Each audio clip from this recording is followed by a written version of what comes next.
Hi friends. இப்போ வந்து நம்ம ருமட்டாய்டு ஆர்த்ரைட்டிஸ பத்தி பார்க்கலாம். ருமட்டாய்டு ஆர்த்ரைட்டிஸ்னா என்ன? ஆமவாதம்னு சொல்றாங்க. இது வந்து ஒரு G1 பேத்தோஜன்னால காஸ் ஆகுது. It is a chronic inflammatory joint disease caused due to autoimmunity. இது வந்து ஒரு க்ரானிக்கா இருக்கக்கூடிய இன்ஃப்ளமேட்டரி ஜாயிண்ட்ல இருக்கக்கூடிய டிசீஸ். இது வந்து ஆட்டோ இம்யூனிட்டினால காஸ் ஆகுது. 1% ஆஃப் பாப்புலேஷன் வந்து மோஸ்ட்டாக இதில் அஃபெக்ட் ஆகுறாங்க ருமட்டாய்டு ஆர்த்ரைட்டிஸ்னால. ஃபீமேல்ஸ் டு மேல் ரேஷியோவில் மோஸ்ட்டாக ஃபீமேல்ஸ்க்கு தான் நிறைய காஸ் ஆகுது மேல்ஸை விட. இதோட சிம்டம்ஸ்லாம் என்ன பார்த்தீங்கன்னா ஜாயிண்ட்ஸில் பெயின் இருக்கும்.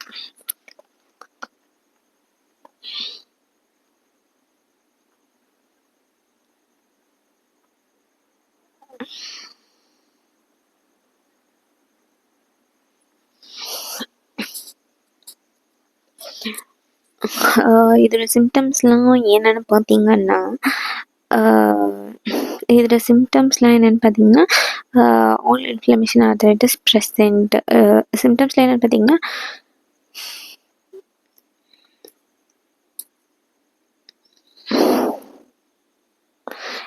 இதோட சிம்டம்ஸ்லாம் என்ன பார்த்தீங்கன்னா ஜாயிண்ட்ஸில் பெயின் இருக்கும். ஜாயிண்ட்லலாம் பெயின் இருக்கும். நைட் வந்து ரொம்பவே வேர்சனாக இருக்கும். Version when if it is at rest. அது மட்டும் இல்லாமல் நம்ம ரெஸ்ட்டில் இருக்கும்போது இன்னுமே இந்த ஜாயிண்ட்ஸ் வந்து ரொம்பவே வேர்சன் ஆகுது. Reduces on movement. Interest reduces on movement. ஆனால் நம்ம கொஞ்சம் மூவ் பண்ணும்போது அந்த பெயின்லாம் வந்து ரெஸ்ட்டில் இருக்கும்போது ரொம்ப வலிக்கும். ஆனால் மூமெண்ட்டில் கொஞ்சம் வலி குறைஞ்சிருக்கும். All inflammation arthritis present. எல்லா இன்ஃப்ளமேஷனும் ஜாயிண்ட்ஸில் ப்ரெசென்ட் ஆகிருக்கும். ஜாயிண்ட்ஸ் பெயினில் மோஸ்ட்டாக ப்ரெசென்ட் ஆகிருக்கும். நைட்டு தான் வந்து ரொம்பவே வேர்சன் ஆகும். ஜாயிண்ட் ஸ்வெல்லிங் இருக்கும். ஜாயிண்ட்ஸ்லலாம் வந்து பார்த்திங்கன்னா ஸ்வெல்லிங் ப்ரெசென்ட் ஆகிருக்கும். ஜாயிண்ட்ஸ் எந்தெந்த மூட்டில் ஜாயிண்ட்ஸ் இருக்கோ அங்கெல்லாம் வந்து வீக்கம் ப்ரெசென்ட் ஆகிருக்கும். ஜாயிண்ட்ஸில் ஸ்வெல்லிங் இருக்கும். அப்புறம் ஒரு ரெட்னஸ் இருக்கும். ஜாயிண்ட்ஸ்லலாம் பார்த்திங்கன்னா அதிகமாக நமக்கு வந்து ஸ்வெல்லிங் ப்ரெசென்ட் ஆகிருக்கும். ரொம்ப வீங்கி ரொம்ப கஷ்டமாக இருக்கும். நமக்கு ஜாயிண்ட்ஸில் ஸ்வெல்லிங் இருக்கும். ஜாயிண்ட்ஸ்லலாம் நமக்கு வந்து ஸ்வெல்லிங் ரொம்ப வீக்கம் இருக்கும். நமக்கு அதனால ரொம்ப வலியில் இருப்போம். நமக்கு ரொம்ப பெயின்ஃபுல்லாக இருக்கும். ஜாயிண்ட்ஸில் பெயின் இருக்கும். ஜாயிண்ட்ஸில் வீக்கம் இருக்கும். அப்படியே வலியில் துடிப்பாங்க அந்த ஸ்வெல்லிங்னால. ரெட்னஸ் இருக்கும். ரெட் கலரில் இருக்கும். தொட்டா வலி இருக்கும். டெண்டர்னஸ் இருக்கும். பாலிஆர்த்ரைட்டிஸ் அதாவது நிறைய ஜாயிண்ட்ஸ் இன்வால்வ்டாக இருக்கும். Early morning stiffness of the joint present ஆகிருக்கும். அது வந்து 1 ஹவருக்கு மேலே ப்ரெசென்ட் ஆகிருக்கும். பட் இன் ஆஸ்டியோஆர்த்ரைட்டிஸ் ஆனால் ஆஸ்டியோஆர்த்ரைட்டிஸில் பார்த்தீங்கன்னா மார்னிங் ஸ்டிஃப்னஸ் வந்து 30 மினிட்ஸ் லெஸ் தென் 30 மினிட்ஸ் தான் இருக்கும். ஆனால் ருமட்டாய்டு மோர் தென் 1 ஹவர் இருக்கும். Symmetrical involvement of the joint இருக்கும். சாஃப்ட் டிஷ்யூஸில் ஸ்வெல்லிங் இருக்கும். Order of joints involved. என்னென்ன ஜாயிண்ட்ஸ்லாம் இன்வால்வ்டு அது பார்த்திங்கன்னா wrist, joint of fingers and toes, interphalangeal joint, ankle, knee, sometimes hip and shoulder, vertebra C and C2 more easily affected. C1 and C2 most commonly affect அது constitutional symptom. என்னெல்லாம் கான்ஸ்டியூஷனலாக சிம்டம்ஸ்னு நம்ம பார்க்கலாம்னா fever வந்து நைட்டில் ரொம்ப அதிகமாக இருக்கும். நைட்டில் ரொம்ப ஸ்வெட் இருக்கும். ஃபிட்டிக் டயர்ட்னஸ் இருக்கும். மயல்ஜியா மசில் பெயின் இருக்கும். ஸ்லீப் டிஸ்டர்பன்சஸ் மசில் பெயின் இருக்கும். ஸ்லீப் தூக்கத்தில் டிஸ்டர்பன்சஸ் இருக்கும். ஒழுங்காக தூக்கம் வராது. அதுக்கப்புறம் எக்ஸ்ட்ரா ஆர்டிகுலர் மேனிஃபெஸ்டேஷன். அந்த ஆர்டிகுலேஷன் சர்ஃபேசஸை தவிர்த்து மிச்சம் என்ன மேனிஃபெஸ்டேஷன்லாம் நமக்கு இருக்கும்னு பார்த்தீங்கன்னா also affect the skin, eye, lung, heart, blood vessels. Extra articular manifestation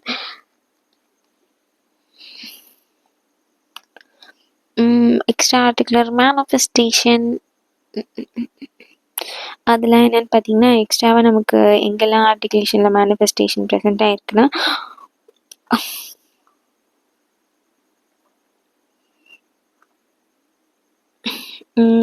எக்ஸஸாக நமக்கு எங்கெல்லாம் ஆர்டிகுலேஷனில் மேனிஃபெஸ்ட் ஆகும். ஆல்சோ அஃபெக்ட் த ஸ்கின்லாம் அஃபெக்ட் ஆகுது. ஐஸ் அஃபெக்ட் ஆகுது. லங்ஸ் அஃபெக்ட் ஆகுது. ஹார்ட் அஃபெக்ட் ஆகுது. பிளட் வெசல்ஸ்லாம் அஃபெக்ட் ஆகுது. ஓகேவா? ஸ்கின் அஃபெக்ட் ஆகுது. Eyes, lungs, heart, blood vessels இங்கெல்லாம் இந்த ஆர்டிகுலேஷன் தவிர்த்து அடுத்து எங்கெல்லாம் அஃபெக்ட் ஆகுதுன்னா இங்கெல்லாம் மேனிஃபெஸ்டேஷன் நமக்கு பிளட் வெசல்ஸில் என்ன inflammation swelling of blood vessels present ஆகிருக்கும். இஸ் கால்ட் ஆர்டரைட்டிஸ்னு சொல்லுவாங்க. விச் லீட்ஸ் டு ஆர்டரைட்டிஸ் வந்துச்சு. இந்த ஆர்டரிஸ்லேயே இன்ஃப்ளமேஷன் வந்துச்சுன்னா என்ன ஆகும், ஸ்ட்ரோக் வந்து இறந்துருவாங்க. ஐஸில் பார்த்தீங்கன்னா ஸ்க்ளீரைட்டிஸ், அந்த ஸ்க்ளீராவில் வந்து ஒரு இன்ஃப்ளமேஷன் ப்ரெசென்ட் ஆகிருக்கும். Xerophthalmia, dryness of the eyes, vitamin A deficiency எல்லாமே ப்ரெசென்ட் ஆகிருக்கும். ஹார்ட்டில் inflammation of heart causes pericarditis, myocarditis அதெல்லாம் ப்ரெசென்ட் ஆகிருக்கும். பெரிகார்டைட்டிஸ்னா என்னது, பெரிகார்டைட்டிஸ் என்ன சொல்லுங்க பார்ப்போம். ஏசப்பா தான் நமக்கு வெளிச்சம். பெரிகார்டைட்டிஸ்னா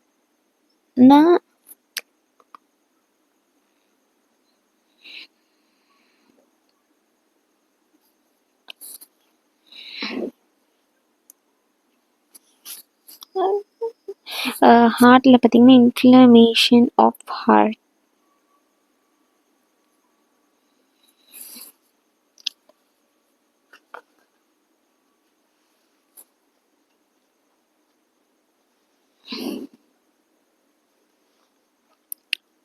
இன்ஃப்ளமேஷன் ஆஃப் ஹார்ட் ப்ரெசென்ட் ஆகிருக்கும். இந்த இன்ஃப்ளமேஷன் ஆஃப் ஹார்ட் ப்ரெசென்ட் ஆகிருக்கனால ஹார்ட்டில் இருக்கக்கூடிய இன்ஃப்ளமேஷனால் நமக்கு என்ன நடக்குது அப்படின்னு பார்த்தீங்கன்னா ரொம்பவே வேர்சன் ஆகுதுங்க. ஹார்ட்டில் இன்ஃப்ளமேஷன் பெரிகார்டைட்டிஸ், பெரிகார்டியர்லேயும் இன்ஃப்ளமேஷன் இருக்கும். மயோகார்டைட்டிஸ் ஹார்ட்டை சுற்றி இருக்கக்கூடிய மசில்ஸ்லேயும் நமக்கு இன்ஃப்ளமேஷன் இருக்கும். லங்கு இன்டர்ஸ்டீஷியல் லங் டிசீஸ், ரெண்டு லங்ஸ்க்கும் நடுவில் பார்த்தீங்கன்னா இன்டர்ஸ்டீஷியம்னு ப்ரெசென்ட் ஆகிருக்கும்.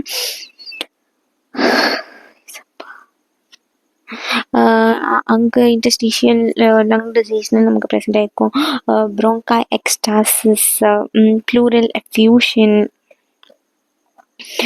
ப்ரோங்கா எக்ஸ்டாசிஸ்னா என்ன, ப்ளூரல் எஃப்யூஷன்னா என்ன, ப்ளூரல் எஃப்யூஷன் லங்ஸில் கூடிய நீர் கோர்த்துருக்கிறது அதெல்லாம் சரியாகும்.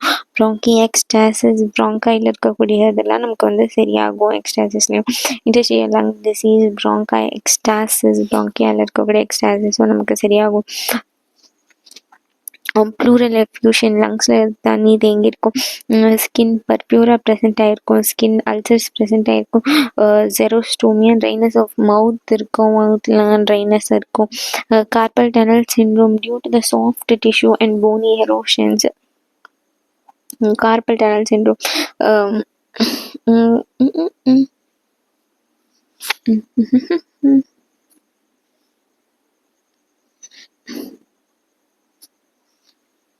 கார்பல் டனல் சிண்ட்ரம்னா என்னது, due to soft tissue and bony erosions. Soft tissue present ஆகிருக்கனாலையும் போனி போன்ஸ்லாம் வந்து erosion நடக்கிறனாலையும் due to the soft tissue and bony போன்ஸில் வந்து எரோஷன். கார்பல் டனல் சிண்ட்ரோம்னா என்னது, அந்த கார்பல் டனல்ஸில் அங்கே இருக்கக்கூடிய syndrome due to soft tissue and அங்கே போன்ஸ்லாம் எரோஷன்ஸ் நடக்கிறனாலும் medium nerve and pass through the carpal nerve get compressed. இங்கே போடக்கூடிய மீடியம் நர்வ் வந்து இந்த கார்பல் டனலில் வந்து பாஸ் பண்ணும்போது இது வந்து அமுக்குது, அந்த சாஃப்ட் டிஷ்யூஸ் போனி எரோஷன்ஸ்லாம் இருக்கக்கூடிய. இல்லை இதை ஏன் காஸ் ஆகுது, ருமட்டாய்டு ஆட்டோமினேட்னால first genetic predisposition. Those who are inherited HLA-DR1 and HLA-DR4 variant are more prone to get rheumatoid arthritis. Genetic factors and environmental factor plus risk factor. genetic factors இருக்கணும், அப்புறமேட்டு environmental factorsம் present ஆகிருக்கணும். Environmental தூண்டுறனாலையும் அப்புறம் சில risk factors இருக்கும். Rheumatoid arthritis இவங்களுக்குலாம் வரும் அப்படிங்கக்கூடிய risk factors இருக்கிறனாலையும் இந்த rheumatoid arthritis கண்டிப்பாக நமக்கு வரக்கூடிய வாய்ப்பு இருக்குது. ஜெனட்டிக் ஃபேக்டர்ஸ்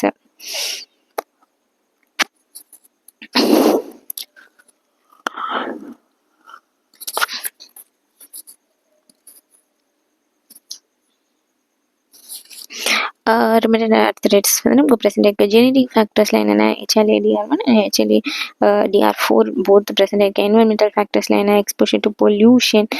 அப்புறமேட்டு ரிஸ்க் ஃபேக்டர்ஸ்லாம் என்ன பார்க்கலாம். என்வரன்மெண்டல் ஃபேக்டர்ஸில் வந்து பொல்யூஷனுக்கு எக்ஸ்போஷர் ஆகுறதுனாலையும், ஸ்மோக்கிங் அதிகமாக ஸ்மோக் பண்ணுறனாலையும், certain GI pathogens bacteria mainly இருக்கனாலையும், கேஸ்ட்ரோஇன்டெஸ்டினலில் பேத்தோஜென்ஸ் இருக்கனாலையும், அதாவது பாலிஃபைரோமோன்ஸ், ஜிஞ்சைவாலிஸ் அப்படின்னு சொல்லக்கூடிய GI பேத்தோஜென்ஸ், GI ட்ராக்டில் இருக்கக்கூடிய pathogens, அதாவது polypheromones gingivalis, polypheromones gingivalis. Sorry, poly இல்லை, porphyromones gingivalis, porphyromones gingivalis, porphyromones gingivalis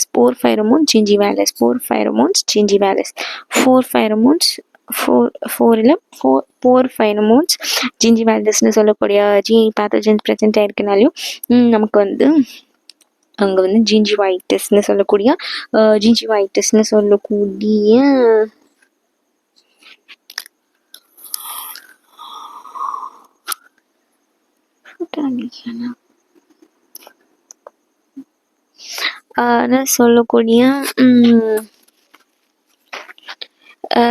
அப்படின்னு சொல்லக்கூடிய நமக்கு ஜிஞ்சிவைட்டிஸ் அங்கே ப்ரெசென்ட் ஆகிருக்கும். காமனாக பார்த்தீங்கன்னா போர்ஃபைரமோன் ஜிஞ்சிவாலிஸ் சொல்லக்கூடியதும் வந்து காமனாக ப்ரெசென்ட் ஆகிருக்கும். இது வந்து நமக்கு ஜிஞ்சிவைட்டிஸ் காஸ் பண்ணும். என்வரன்மெண்டல் ஃபேக்டர்ஸில் இது வந்து நமக்கு என்ன காஸ் பண்ணும்? Gingivitis, infection of the gums நமக்கு காஸ் பண்ணும். ரிஸ்க் ஃபேக்டர்ஸ்லாம் என்ன பார்த்தீங்கன்னா, ஒபீஸ் விமனுக்கு மோஸ்ட்டாக இந்த ருமட்டாய்டு ஆர்த்தரைட்டிஸ் வரக்கூடிய, having close family history of having rheumatoid arthritis இருந்தாலும் நமக்கு வந்து இது காஸ் பண்ணக்கூடிய வாய்ப்புகள் அதிகமாக இருக்கிறது.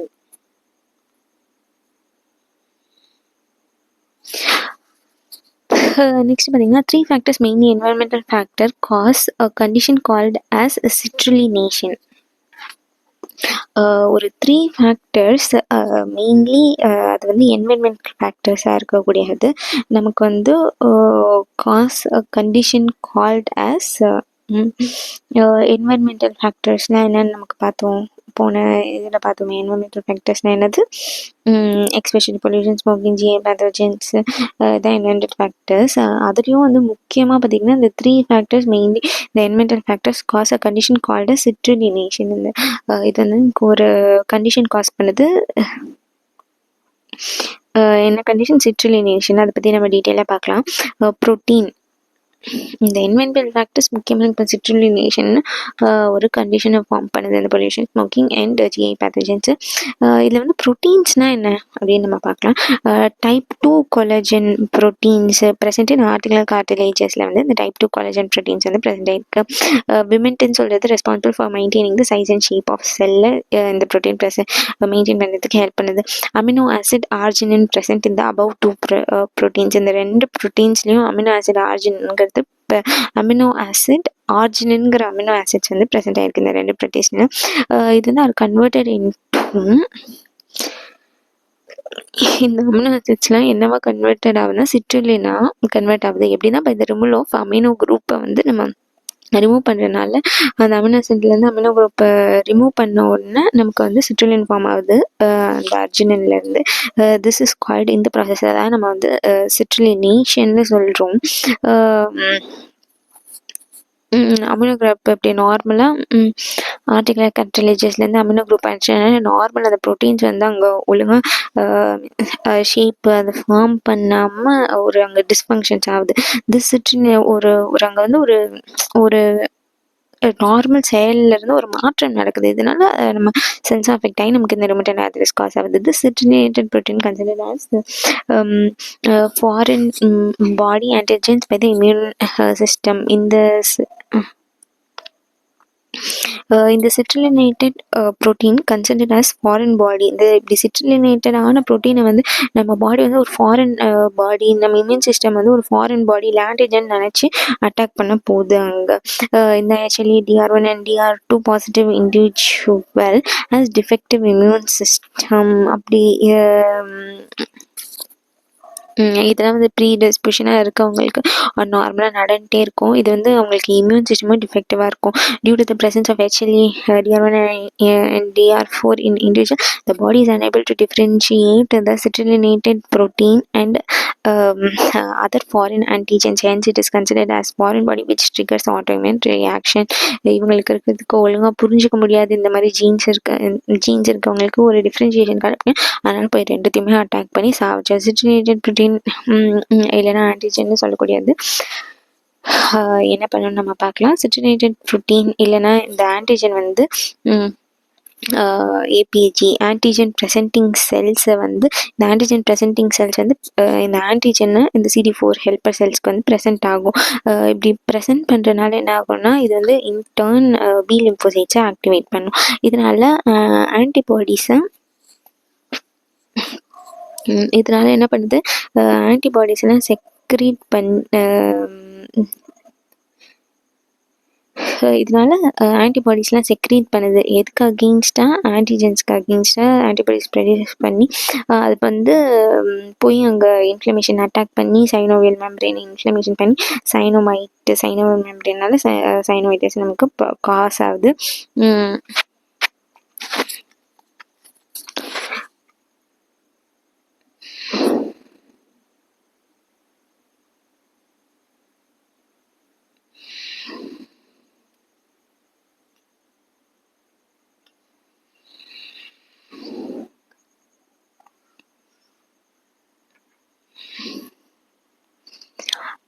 Antigen present in antigen to CD4 helper cells reach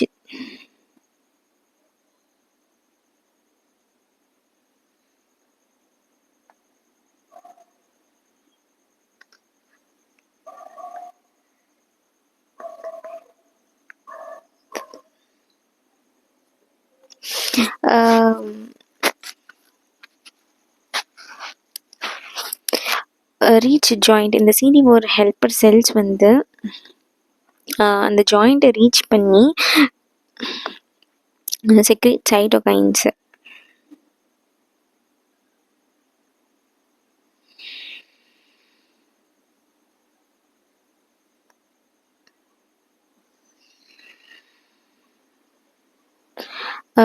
Reach joint and also secrete இந்த CD4 helper cellsலாம் வந்து ஜாயின்ஸை ரீச் பண்ணி and also secrete cytokines like interleukin 17லாம் வந்து இந்த சைட்டோகைன்ஸையும் செக்ரீட் பண்ணும். இது வந்து அங்கே மேக்ரோபேஜஸை அந்த டுவர்ட் ஜாயின்ஸ் வந்து அட்ராக்ட் பண்ணி macrophage in turn secrete TN4 tumour necrosing factors like α1 interleukin 1 interleukin 6 interleukin 1 interleukin 6 அந்த மாதிரி இன்ஃப்ளமேட்ரி மீடியாட்டர் எல்லாம் நமக்கு வந்து macrophage secrete tumor necrosing factor α1 interleukin 1 interleukin 6 இந்த மேக்ரோஃபேஜ்லாம் நமக்கு வந்து என்ன செக்ரேட் பண்ணுதுன்னா tumour necrosing factors α1 interleukin 1 interleukin 6 இந்த மாதிரி இன்ஃப்ளமேட்டரி மீடியேட்டட் இன்ஃப்ளமேட்டரி மீடியேட்டரில் நமக்கு வந்து இந்த மேக்ரோஃபேஜஸ் வந்து செக்ரேட் பண்ணுது இன்ஃப்ளமேஷன் மூலமாக. இது இன்டர்ன் காசஸ் சைனோவைட்டிஸை நமக்கு காஸ் பண்ணுது. அதாவது சைனோவைட் மெம்பரேனில் ஒரு இன்ஃப்ளமேஷனை காஸ் பண்ணுது and proliferation of synoviocytes. And what else it causes சைனோவைட்ஸை வந்து proliferation of synoviocyte cells of synovial membrane.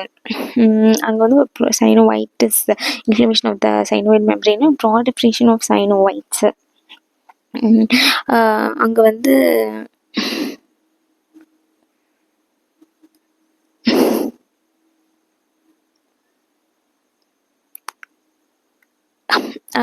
சைனோவைட்ஸ் அதாவது சைனோவைட்ஸ்னு என்ன, சைனோவியல் மெம்பரேனில் இருக்கக்கூடிய செல்ஸ் வந்து ப்ராலிஃபரேஷன் ஆகக்கூடியது நமக்கு காஸ் பண்ணுது.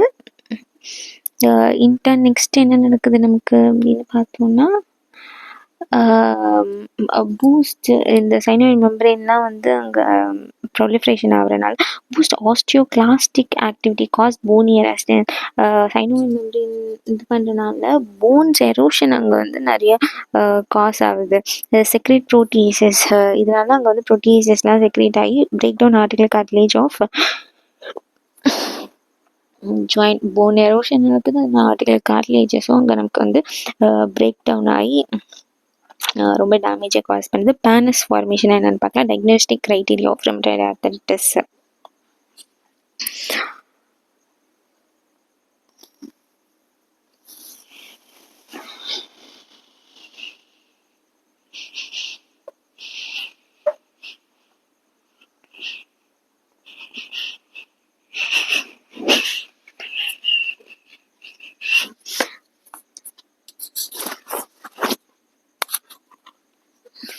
Panis formation. Give thanks to God in every situation.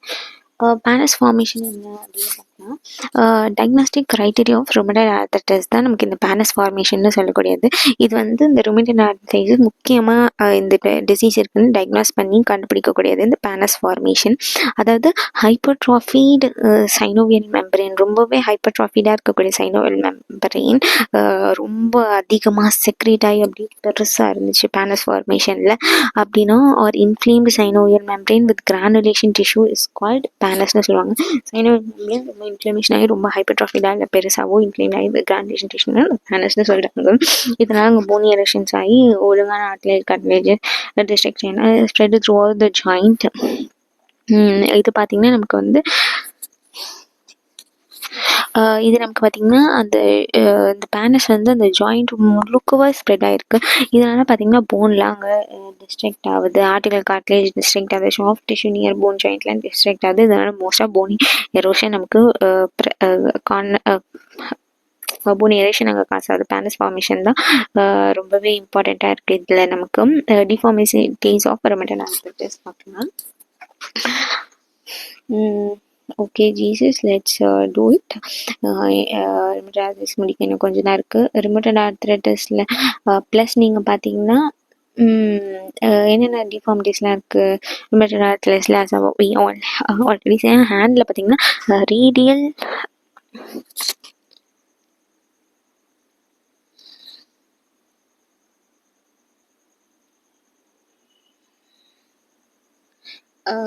Radial, அதாவது ரேடியல் டீவியேஷன். இந்த ரேடியஸில் இருந்து நமக்கு டீவியேஷன், ரேடியல்னால் வந்து நமக்கு டுவர்ட்ஸ் அவர் பாடி, இல்லை சாரி அவே ஃப்ரம் அவர் பாடி இருக்குது.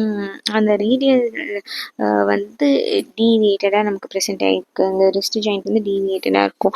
அப்புறமேட்டு எம்சிபி மெட்டாகார்பல் ஜாயின்ஸில் வந்து எம்சிபி ஜாயின்ட்னு சொல்லக்கூடிய அல்னார் டீவியேஷன் ப்ரெசென்ட் ஆகிருக்கும். ரேடியல் டீவியேஷன் ஆஃப் ரிஸ்ட் ஜாயிண்ட்டில் நமக்கு இந்த ருமட்டட் ஆர்த்ரைட்டிஸில் இருக்கும். அப்போ ஸ்வான் நெக் டிஃபார்மிட்டி இருக்கும், அதாவது ஃப்ளெக்ஷன் ஆஃப் டிஸ்டல் இன்டர்ஃபிளாஜியல். இந்த டிஸ்டல் இன்டர்ஃபிளாஜியல் ஜாயிண்ட்லாம் வந்து ஃப்ளெக்ஷன் ஒரு மாதிரி மடங்கி இருக்கும். அப்புறம் எக்ஸ்டென்ஷன் ஆஃப் ப்ராக்சிமல் இன்டர்ஃபலென்ஜியல் ஜாயிண்ட் இருக்கும். ப்ராக்சிமல் இன்டர்ஃபலென்ஜியல் ஜாயிண்ட்னா என்னது?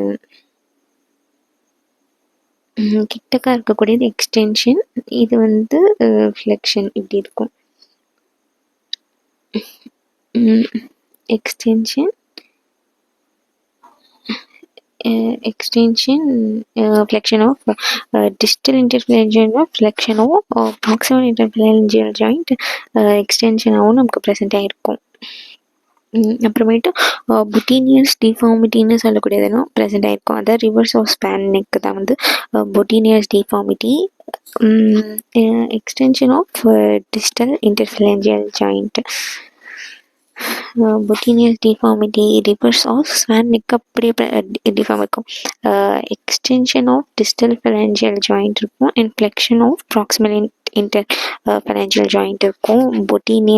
பவுட்டீனியஸ் டிஃபார்மிட்டி வந்து ஸ்வான் நெக் டிஃபார்மிட்டிக்கு அப்படியே ஆப்போசிட்டாக இருக்குது.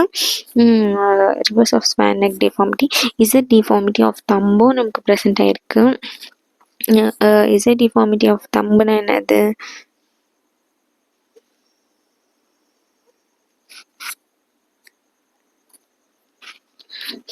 இசட் டிஃபார்மிட்டி ஆஃப் தம்புனா என்னது? தம்பு வந்து ஒரு மாதிரி இசட் ஷேப்பில் இருக்கும்.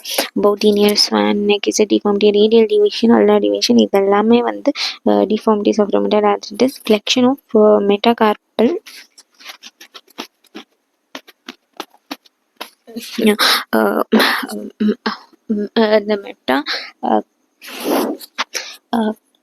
இந்த மெட்டாகார்பல் ஜாயின்ட்ஸ்லாம் வந்து ஃப்ளெக்ஷன் ஒரு மாதிரி மடங்கியிருக்கும். And extension of interphalangeal joints. இந்த மெட்டாகார்பல் ஜாயின்ட்ஸ்லாம் ஒரு மாதிரி ஃப்ளெக்ஷனாக இருக்கும். அதுக்கப்புறம் இந்த இன்டர்ஃபலாஞ்சியல் ஜாயின்ட்ஸ்லாம் பார்த்திங்கன்னா ஒரு மாதிரி எக்ஸ்டென்ஷனாக இருக்கும். இதுதான் இசட் டிஃபார்மிட்டி ஆஃப் தம்புன்னு சொல்லுவாங்க. அப்புறம் லெக்கில் பார்த்திங்கன்னா ஹேமர் டோ டிஃபார்மிட்டி வந்து நமக்கு ப்ரெசென்ட் ஆகிருக்கு.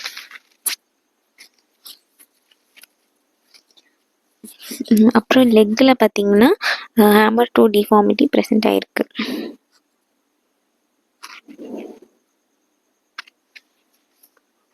லெக்கில் வந்து ஹேமர் டோ வந்து ஒரு ஹேமர் மாதிரி இருக்குது. ஹேமர் டோ டிஃபார்மிட்டி ப்ரெசென்ட் ஆயிருக்கு. ஃப்ளெக்ஷன் ஆஃப் ப்ராக்சிமல் இன்டர்ஃபிலாஞ்சியல் ஜாயிண்ட் வந்து ஃப்ளெக்ஷன் ஆயிருக்கு அந்த டோஸில். கிளாட் டோ டிஃபார்மிட்டியும் ப்ரெசென்ட் ஆயிருக்கு. அதாவது ப்ராக்சிமல் இன்டர்ஃபிலாஞ்சியல் ஜாயிண்ட்ஸில் வந்து ஃப்ளெக்ஷனும், எக்ஸ்டென்ஷன் ஆஃப் மெட்டாடார்சோஃபிலாஞ்சியல் ஜாயிண்ட்ஸில் வந்து ஒரு மாதிரி எக்ஸ்டென்ஷனும் ப்ரெசென்ட் ஆயிருக்கு. Plus curling of distal interphalangeal joints, அது வந்து ஒரு கேர்லிங்காக ஒரு கண்ணா பின்னான்னு இருக்குது. கிளாட்டோ டிஃபார்மிட்டியில் கண்ணா பின்னான்னு இருக்குது. ஹேமட்டோ டிஃபார்மிட்டி, கிளாட்டோ டிஃபார்மிட்டி இது எல்லாமே ப்ரெசென்ட் ஆயிருக்கு ருமட்டாய்டு ஆர்த்ரைட்டிஸில்.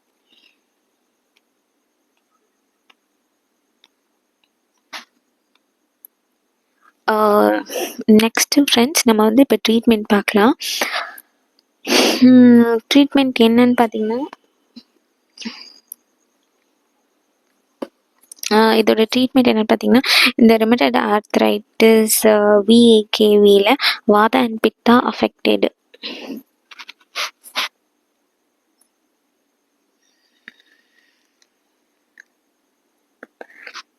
ட்ரீட்மெண்ட் பார்த்தீங்கன்னா, ருமட்டாய்டு ஆர்த்ரைட்டிஸில் வலி அழல் கீழ்பாயு,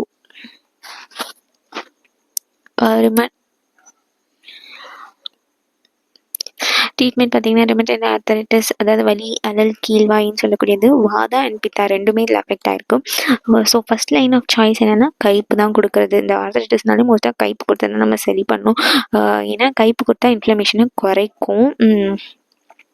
சீந்தல் கஷாயம் கொடுக்கலாம். இன்ஃப்ளமேஷன் ப்ரெசென்ட் ஆயிடுச்சுன்னா சீந்தல் கஷாயம் கொடுக்கலாம். இன்ஃப்ளமேஷனும் ப்ரெசென்ட் ஆயிடுச்சுன்னா நீர்மொழி கஷாயம் கொடுக்கலாம்.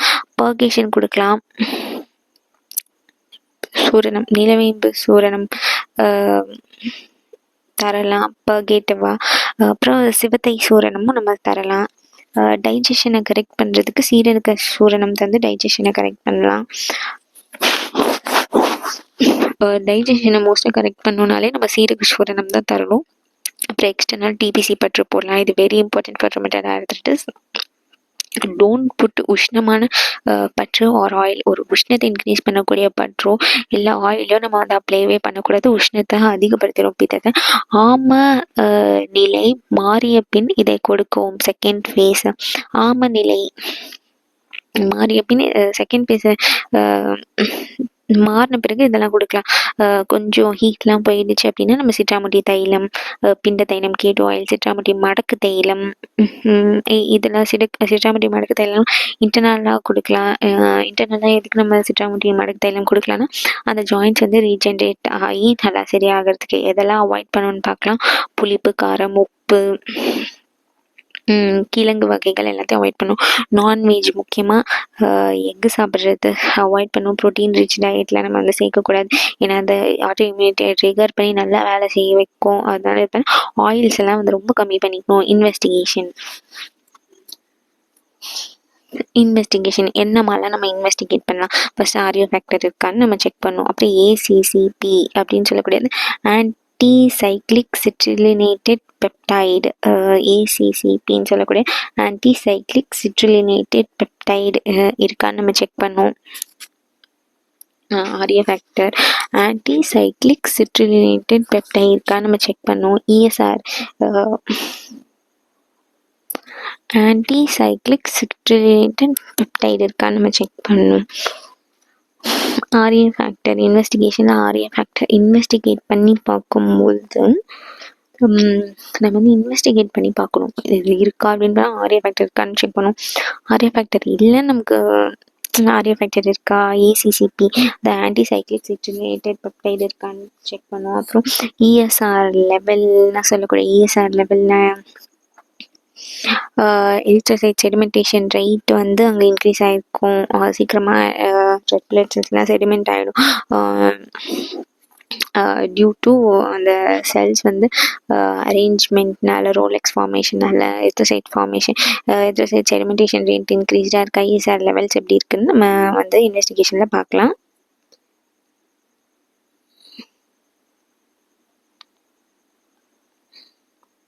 ஓகே ஃப்ரெண்ட்ஸ், இப்போ வந்து நம்ம கவுட்டி ஆர்த்ரைட்டிஸ் பார்க்கலாம். கவுட்டி ஆர்த்ரைட்டிஸ்னால் என்னது? Gouty arthritis is monoarticular inflammatory joint disease caused by hyperuricemia. Amount of uric acid in blood வந்து இன்க்ரீஸ் ஆகிருக்கும். கவுட்டி ஆர்த்ரைட்டிஸ்னால் என்ன? ஒரு 3 ஆர்டிகுலர் ஒரே ஆர்டிகுலேஷன்ஸில் வரக்கூடிய inflammatory joint disease. Purine are the basis of DNA and RNA. During the breakdown of DNA and RNA, purine is released. இந்த RNA DNA breakdown ஆகும்போது purine வந்து பிளட்ல வந்து ரிலீஸ் ஆகுது. ரிலீஸ் ஆன இந்த பியூரின் வந்து which is then converted to uric acid. இது தென் வந்து பிரேக் டவுன் ஆகி இது வந்து யூரிக் ஆசிடை again convert by product of purine metabolism மூலமாக. This uric acid is dissolve in body solvents. Body சால்வெண்ட்ஸ்லாம் வந்து இந்த யூரிக் ஆசிட் டிசால்வ் ஆகி கடைசியில் இது குளோமரலில் ஃபில்டர் ஆகி எக்ஸ்கிரீட்டட் த்ரூ யூரின் மூலமாக நமக்கு வந்து எக்ஸ்கிரீட் ஆகுது. இந்த above normal mechanism is disturb. இந்த நார்மலாக குளோமரல் மூலமாக எக்ஸ்கிரீட் ஆகுது டிஸ்டர்ப் ஆயிடுச்சுன்னா above normal disturb hyperuricaemia occurs. Hyperuricaemia blood லெவலில் யூரிக் ஆசிட் லெவல் வந்து அதிகமாக ஆக்குச்சு. விச் அக்கர் இந்த ஃபாலோயிங் டூ கண்டிஷன்ஸ்லையும் நமக்கு வந்து விச் அக்கர் இந்த ஃபாலோயிங் டூ கண்டிஷன்ஸ்லையும் நமக்கு வந்து இந்த ஹைப்பர்யூரிசீமியா அப்படின்னு சொல்லக்கூடிய விச் அக்கர் இந்த ஃபாலோயிங் டூ கண்டிஷன்ஸ்லையும் நமக்கு வந்து ஹைப்பர்யூரிசீமியா வந்து அக்கர் ஆகுது. Excess production of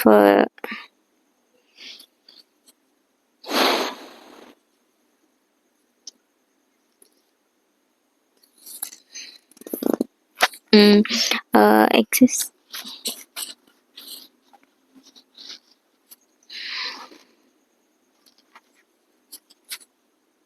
in the following two conditions, excess production of uric acid. இந்த யூரிக் ஆசிட் வந்து நமக்கு எக்ஸஸாக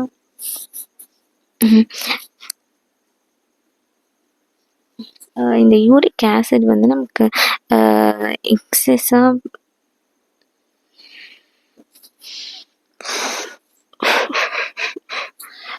இந்த யூரிக் ஆசிட் வந்து நமக்கு எக்ஸஸாக ப்ரொடியூஸ் ஆகுது. Excess production of uric acid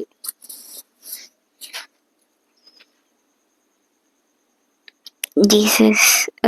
இந்த யூரிக் ஆசிட் வந்து நமக்கு எப்படி ப்ரொடியூஸ் ஆகுது? Excess of production of uric acid வந்து நமக்கு ப்ரெசென்ட் ஆகுது. நிறைய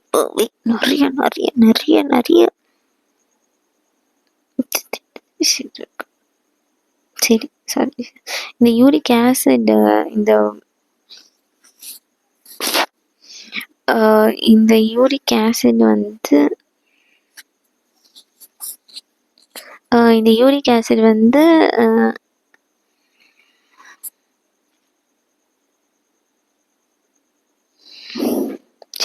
ஜீசஸ் தாங்க பண்ணணும். இந்த யூரிக் ஆசிட் வந்து எக்ஸஸாக ப்ரொடியூஸ் ஆகுது. டிக்ரீஸ் இந்த யூரிக் ஆசிட் எக்ஸஸாக ப்ரொடியூஸ் ஆகி பட் டிக்ரீஸ் எக்ஸ்கிரீஷன் இருந்துச்சுன்னா இந்த கவுட்டி ஆர்த்ரைட்டிஸ் ப்ரெசென்ட் ஆகிருக்கும். அதாவது யூரிக் ஆசிட் நார்மலாக வந்து நார்மலாக பார்த்தீங்கன்னா 6.8 to 7 milligram per deciliter இருக்கணும். 6.8 to 7 milligram per deciliter இருக்கும். பட் எக்ஸஸாக நமக்கு ஃபார்ம் ஆகுது. Excess production of uric acid எப்படி ப்ரெசென்ட் ஆகுது? Excessive cell damage. இந்த excess production of uric acid என்னெல்லாம் காஸ் பண்ணுது பார்த்தீங்கன்னா எக்ஸசிவ் செல் டேமேஜ் அக்கர்ஸ் இன்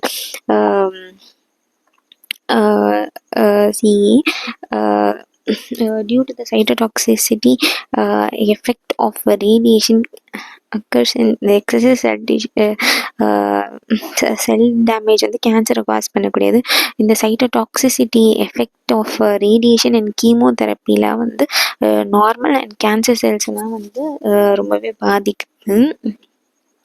டேமேஜ் ஆகுறதுனால கேன்சர், ஹைப்பர்பிளேஷியா, ஹைப்பர்ட்ராஃபினா ஹைப்பர்ட்ராஃபினா செல் சைஸில் இன்க்ரீஸ் ஆகிறது. ஹைப்பர்பிளேஷனா செல்ஸ் நம்பரில் இன்க்ரீஸ் ஆகும். யூரிக் ஆசிட் எக்ஸஸாக ப்ரொடியூஸ்னால நம்பரில் இன்க்ரீஸ் ஆகும். பாலிசைத்தீமியா, அதாவது எரித்ரோசைட்ஸ்லாம் அதிகமாக ஃபார்ம் ஆகுது. அப்புறம் இன்க்ரீஸ் மைட்டோசிஸ். எதனால் எரித்ரோசைட்ஸ் அதிகமாக ஆகுது? மைட்டோசிஸ் அதிகமாக இருக்கும். டிஸ்ட்ரக்ஷன், மைட்டோசிஸும் ப்ரொடக்ஷனும் அதிகமாகும், அதே மாதிரி டிஸ்ட்ரக்ஷனும் அதிகமாகும். அதனால நமக்கு வந்து பார்த்திங்கன்னா பியூரின் வந்து அதிகமாக பிளட்டில் ரிலீஸ் ஆகுது. Release of uric acid beyond the threshold level of blood. அதிக அளவில் யூரிக் ஆசிட் வந்து நமக்கு பிளட்டில் வந்து கலக்குது. ஒரு பிளட்ல இவ்வளோதான் த்ரெஷ்ஹோல்ட் ஆஃப் யூரிக் ஆசிட் இருக்குங்கிற லெவலை தாண்டி நமக்கு வந்து பிளட்ல கலக்குது.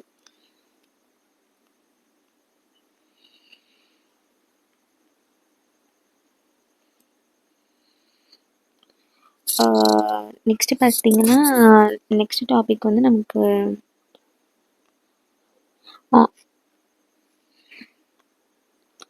Osteo arthritis topic. அது வந்து நெக்ஸ்ட் கிளாஸில் பார்க்கலாம்.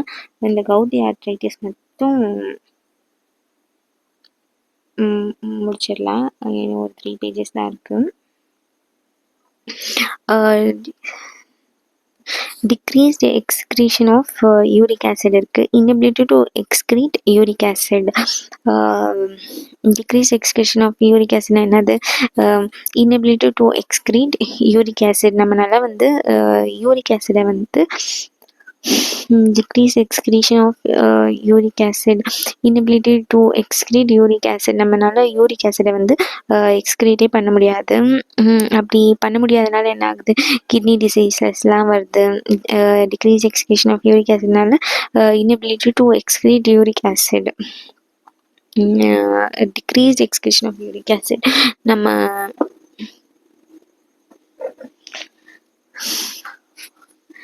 Decreased excretion of uric acid. Uric ஆசிடோட எக்ஸ்கிரீஷன் வந்து நமக்கு ரொம்பவே டிக்ரீஸ் ஆகிறனால யூரிக் ஆசிடோட எக்ஸ்கிரீஷன் வந்து inability to excrete uric acid வந்து ரொம்பவே குறையுது. நம்மளால யூரிக் ஆசிடை வந்து ஒழுங்காக எக்ஸ்கிரீட் பண்ண முடியாதுன்னா கிட்னி டிசீஸ் வந்து டீஹைட்ரேஷன் காசு ஆல்கஹால் கன்சப்ஷனாலையும் இந்த யூரிக் ஆசிட் வந்து இப்படி எக்ஸ்கிரீஷன் குறையுது. Certain diseases like diabetes mellitus, congestive cardiac failure, hyper லிப்பிடீமியா,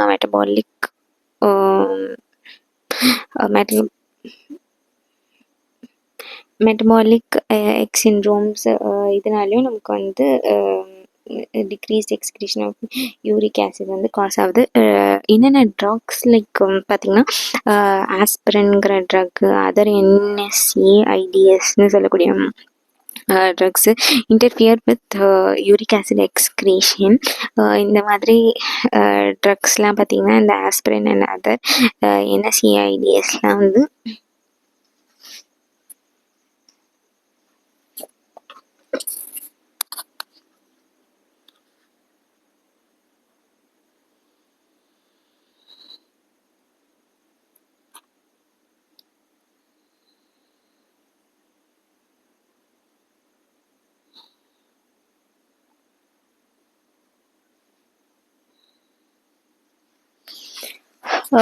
drugs like இந்த ஆஸ்பிரின்ங்கிற ட்ரக்கும் அப்புறம் அதர் என்எஸ்ஏ ஐடிஎஸ் ட்ரக்ஸும் பார்த்திங்கன்னா வந்து நமக்கு யூரிக் ஆசிட் செக்ரீஷனோட இன்டர்ஃபியர் வித் யூரிக் ஆசிட் செக்ரீஷனோட drugs like aspirin and other என்எஸ்ஏ ஐடிஎஸ்லாம் வந்து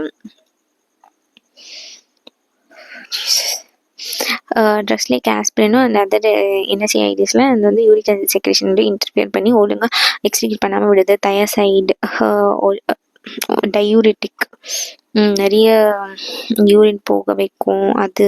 அப்போ சைக்ளோஸ்போரின், ஆன்டிபயோட்டிக், எத்தான்டியால், டிபிக்கு யூஸ் பண்ணுறது. இதெல்லாம் வந்து இந்த ட்ரக்ஸ்லாம் வந்து interferes with secretion of excretion of uric acid. Dietary consumption of pure and rich food like red meat, beef, goat, organ meat, liver, kidney, spleen, seafoods like நெத்திலி மீன்லாம் அதிகமாக சாப்பிட்டா கவுட்டி ஆர்த்ரைட்டிஸ் வரும்.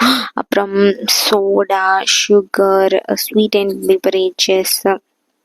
சோடா அதிகமாக குடிக்கக்கூடாது, சுகரை சாப்பிடக்கூடாது. ஸ்வீட் அண்ட் பெவரேஜஸ் ரொம்ப இனிப்பு மிக்க பெவரேஜஸ்லையும் வந்து சோடா, சுகர், இனிப்பு மிக்க பெவரேஜஸையும் சாப்பிடக்கூடாது. கார்ன் சிரப்பு வந்து அதிகமாக குடிக்கக்கூடாது. இது ஒன்று தெரியுமே. இதுலேயே நமக்கு வந்து நிறையா ஆப்வியஸ்லி கார்ன் சிரப்பும் ஸ்வீட் அண்ட் பெவரேஜஸ் நிறையா soda, sugar, sweet and beverages, corn syrup, soda, sugar, sweetened beverages,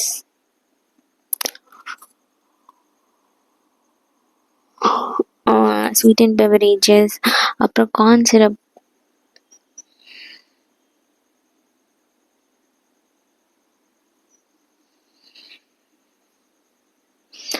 sweetened beverages, அப்புறம் கார்ன் சிரப், ஸ்வீட்டன் பெவரேஜஸ், அதுக்கப்புறமேட்டு corn syrup cheese. Dietary consumption of pure and rich food like இது, அப்புறம் sweet and beverages, அப்புறம் corn சிரப்னா என்னது, அதெல்லாம் வந்து என்ன பண்ணக்கூடாது, நம்ம வந்து சாப்பிடவே கூடாது, வாய்ப்பே கிடையாது. கார்ன் சிரப் வந்து குடிப்பீங்களா? எதுக்கு குடிப்பீங்களா? கவுட்டி ஆர்த்ரைட்டிஸ்க்கு கார்ன் சிரப்லாம் குடிக்கக்கூடாது. நார்மல் பிஹெச் ஆஃப் பிளட் வந்து 7.4, பட் வந்து இங்கே யூரிக் ஆசிட் கிடைக்கிறதுனால அசிடிட்டி வந்து 7 வந்து ரொம்பவே இன்க்ரீஸ் ஆகிடும். At optimum pH at optimum pH or when pH decrease ஆகி ஆசிட் மாதிரி டிக்ரீஸ் ஆச்சுன்னா யூரிக் ஆசிட் loses 1 proton and become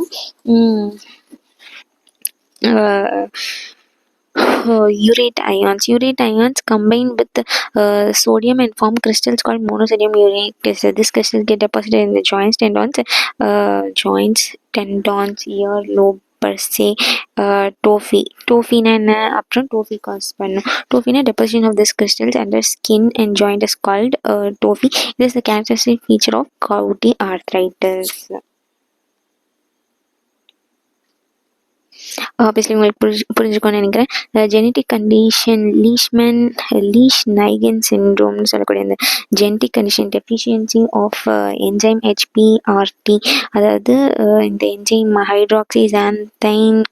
ஹைட்ராக்சிசாந்தைன் guanine பாஸ்போரைபோசில் டிரான்ஸ்ஃபரேஸ்னு சொல்லக்கூடிய ஹைட்ராக்சிசாந்தைன் குவானைன் பாஸ்போரைபோசில் டிரான்ஸ்ஃபரேஸ் இந்த என்சைமோட டெஃபிஷியன்சி, இந்த ஜெனட்டிக் கண்டிஷன் லீஷ் நைகன் சிண்ட்ரோமில் இந்த என்சைமோட டெஃபிஷியன்சி வந்து இன்க்ரீஸ்ட் யூரிக் ஆசிட் ஃபார்மேஷனை நமக்கு காஸ் பண்ணுது.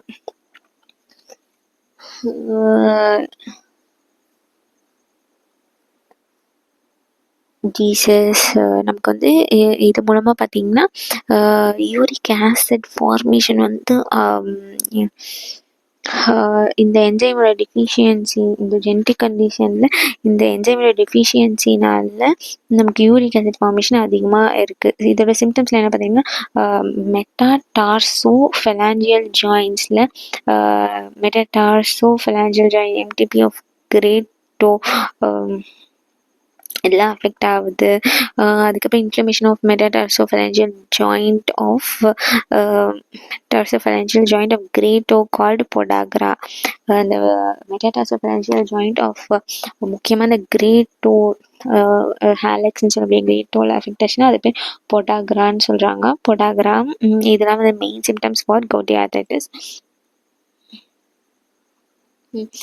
அக்யூட் கவுட், திடீர்னு வரக்கூடிய சடன் பெயின் இருக்கும். Pain is more intense at night which extend for few days or weeks.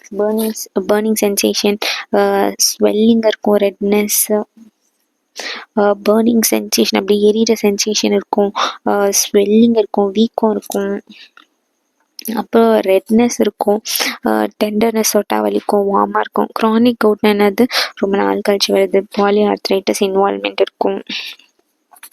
Chronic கவுட்டில் நிறைய ஜாயின்ட்ஸ் இன்வால்வ்மெண்ட் இருக்கும், அசோசியேட்டட் வித் ஃபீவர். பாலிஆர்த்ரைட்டிஸ் இன்வால்வ்மெண்ட்டில் பார்த்தீங்கன்னா associated with fever. Polyarthritis involvement chronic கவுட்டில் பார்த்தீங்கன்னா நிறைய ஜாயின்ட்ஸ் இன்வால்வ்மெண்ட் இருக்கும். இது வந்து ஃபீவரோட அசோசியேட்டடாக இருக்கும்.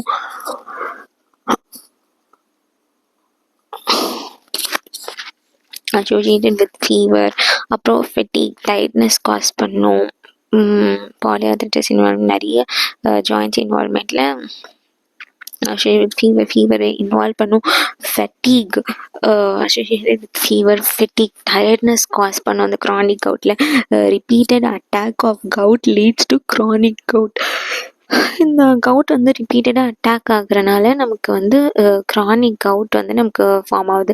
Erosion and deformity of joint occurs due to deposition of crystals in joint.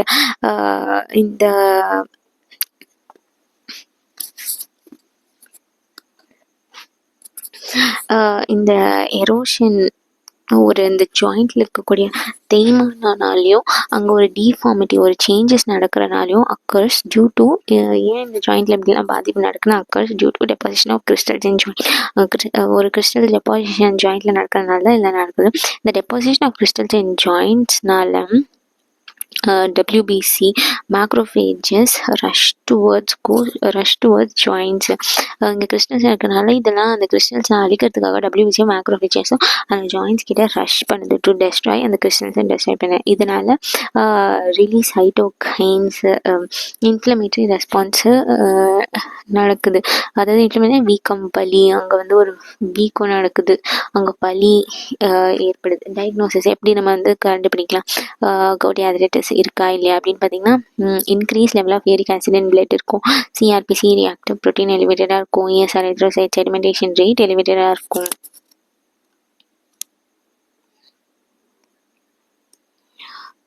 Next பார்த்தீங்கன்னா aspiration of synovial fluid from joint. Synovial ஃப்ளூயிட்லேருந்து ஆஸ்பிரேட் பண்ணி அந்த ஜாயிண்ட்டில் இருக்கக்கூடிய சைனோவியல் ஃப்ளூயிட் ஆஸ்பிரேட் பண்ணி பார்ப்பாங்க. இதான் வந்து கன்ஃபர்மேட்டரி டெஸ்ட். கன்ஃபார்மாக இவங்களுக்கு கவுட்டி ஆர்த்ரைட்டிஸ் இருக்கா இல்லையான்னு demonstration of crystals in microscope மதம் மைக்ரோஸ்கோப்பில் கிறிஸ்டல் ப்ரெசென்ட் ஆயிருக்குன்னு கண்டுபிடிப்பாங்க. As yellow coloured needle like crystals. Gouty ஆர்த்ரைட்டிஸில் யூரிக் ஆசிட் வந்து எல்லோ கலர்டு நீடில் லைக்காக ப்ரெசென்ட் ஆகிருக்கும். Monosodium urate crystals are also seen. Monosodium urate கிறிஸ்டல்ஸ்னால் என்ன? ஒரே ஒரு சோடியம் யூரேட் கிறிஸ்டல்ஸ், மோனோசோடியம் ஒரே ஒரு சோடியம் வந்து யூரேட் கூட ஜாயின் பண்ணி கிறிஸ்டல்ஸாக ஃபார்ம் பண்ணி இதையும் நம்மளால் அங்கே பார்க்க முடியும். WBC வந்து லெஸ் தேன் 50,000 ப்ரெசென்ட் ஆயிருக்கும். WBC இந்த கவுட்டி ஆர்த்ரைட்டிஸில் பார்த்தீங்கன்னா லெஸ் தேன் 50,000 தான் ப்ரெசென்ட் ஆயிருக்கு. லெஸ் தேன் 50,000 WBC வந்து ப்ரெசென்ட் ஆயிருக்கும். WBC மோர் தேன் 50,000 ப்ரெசென்ட் ஆயிடுச்சுன்னா அது வந்து செப்டிக் ஆர்த்ரைட்டிஸ், இன்ஃபெக்டிவ் ஆர்த்ரைட்டிஸ்னு சொல்லக்கூடிய செப்டிக் ஆர்த்ரைட்டிஸ். ஆனால் அந்த கவுட்டி ஆர்த்ரைட்டிஸில் லெஸ் தேன் 50,000 தான் ப்ரெசென்ட் ஆயிருக்கும். எக்ஸ்ரேயில் பார்த்தீங்கன்னா ஒரு பள்ளம் மாதிரி தெரியும், சுற்றி வச்சு அடித்தா அப்படி இருக்கும். ஒரு எக்ஸ்ரேயில் ஒரு பள்ளம் சுற்றி மாதிரி தெரியும். Punched out appearance of bone பார்த்தா கவனிக்கும்.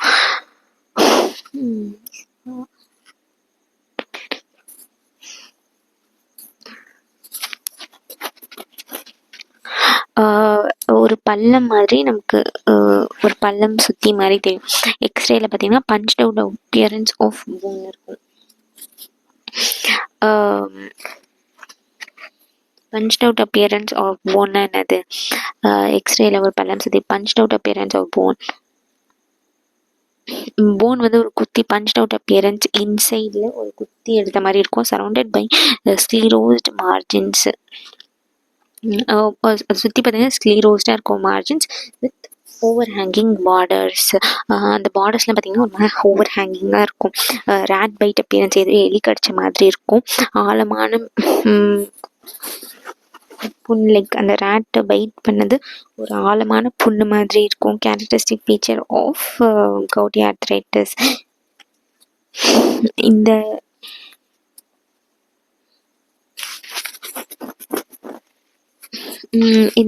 ரேட் பைட் பண்ண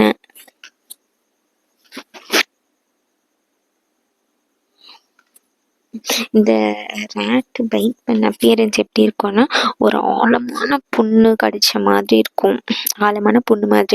இந்த எலி கடிச்சது ஆழமான புண்ணு மாதிரி இருக்கும். கேரக்டரிஸ்டிக் ஃபீச்சர்ஸ் ஆஃப் இதுதான் முக்கியமான